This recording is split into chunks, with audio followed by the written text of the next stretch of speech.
पंकजानंद मिश्रा जी ने लिखा है कि प्रणाम अनंत श्री जी, क्या परंपरागत ढंग से जो हम पूजा करते आ रहे हैं उसे सप्रयास छोड़ देना चाहिए या ये समझ से स्वयं छूट जाएगा, इसकी प्रतीक्षा की जानी चाहिए?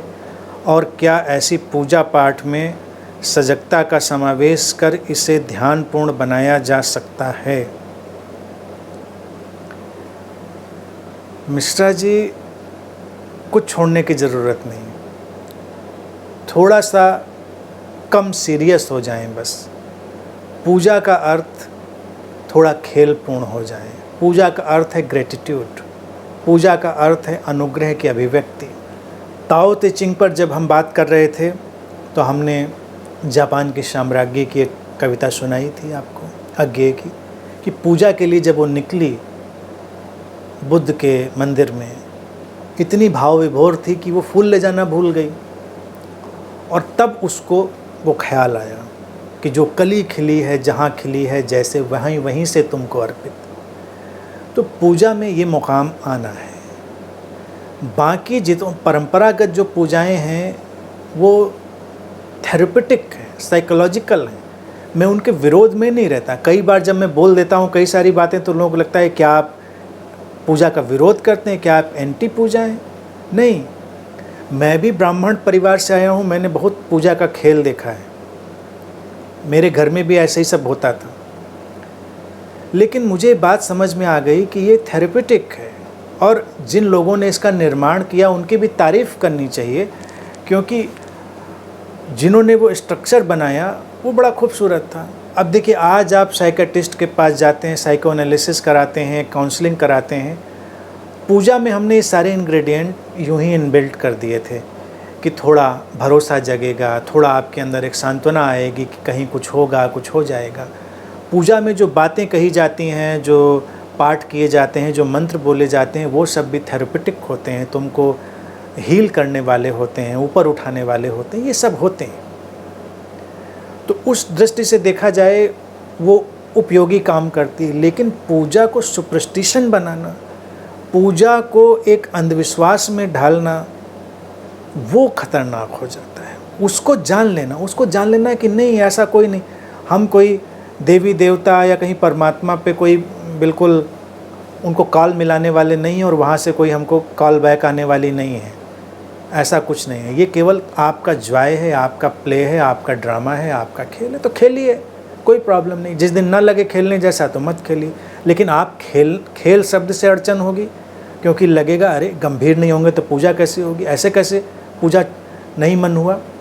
अब देखिए, जिनको 5 वक्त की नमाज पकड़ा दी गई है उनकी अड़चन देखिए, बेचारे 2 बार छूट जाए तो परेशानी। जो उलेमा साहब, मौलवी साहब जो भी होते होंगे वो कहेंगे ये तो क्या, तुम 5 बार कहा गया है तो 5 बार का मतलब 5, तुम 3 कैसे कर सकते हो?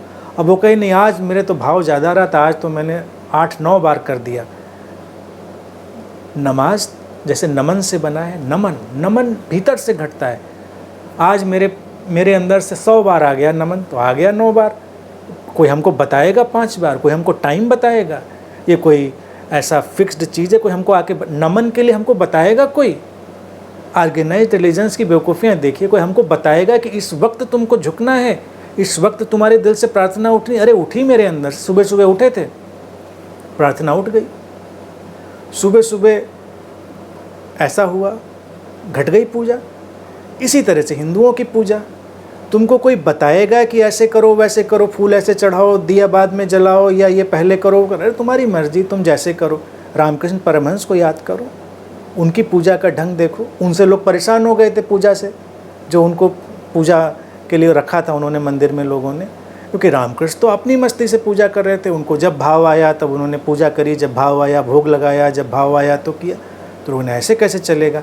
पूजा का सिस्टम होना चाहिए। इस समय घंटा बजेगा, इस समय आरती होगी, इस समय उनको जल चढ़ाया जाएगा, इस समय उनको।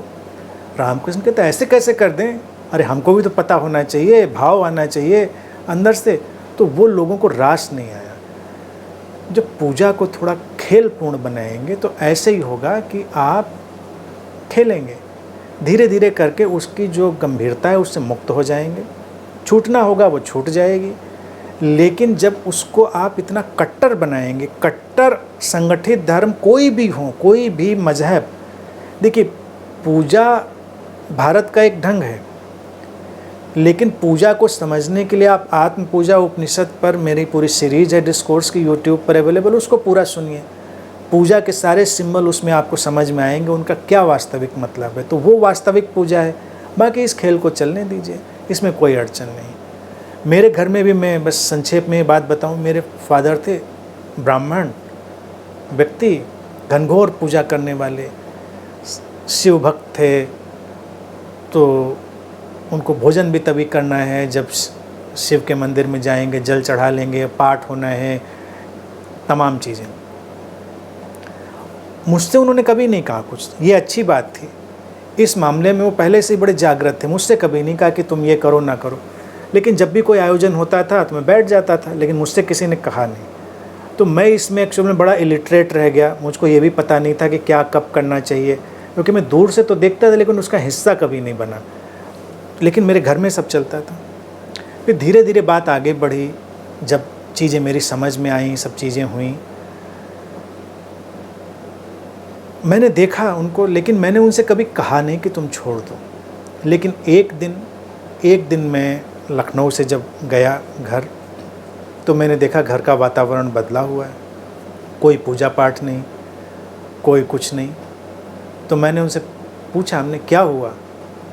कह रहे नहीं, अब ज़रूरत नहीं है। सहजता से एक दिन उनके साथ घट गया, किसी ने कुछ कहा नहीं, किसी ने कुछ समझाया नहीं। सहजता से कभी कभी चीज़ें गिर जाती हैं। गिरती इसलिए नहीं है क्योंकि लोगों के अंदर भय है, लोगों के अंदर लोभ है, उनको लगता है नहीं करेंगे तो कुछ नुकसान हो जाएगा, उनको लगता है कुछ करेंगे तो कुछ लाभ हो जाएगा। उनको उसकी थेरेपेटिक वैल्यू नहीं पता है, उनको ये नहीं पता है कि केवल एक थेरेपी है, साइकोथेरेपी है, कि आपने किया तो आपको अच्छा फील हुआ। फिर धीरे धीरे आप उसको विस्तार देते जाइए। आत्म पूजा उपनिषद सुनकर उसके सिंबल्स को आत्मसात करिए, फिर पूजा को वहाँ ले जाइए, जापान की साम्राज्ञी की तरह उसको ले जाइए। पहले फूल चढ़ाते थे, फिर फूल जहाँ जहाँ चढ़े हैं वहीं से उनको चढ़ाइए, और फिर धीरे धीरे हर चीज़ एक विस्तार में जाएगी और रियल सेंस में फिर पूजा घटेगी और वो सुंदर होगी।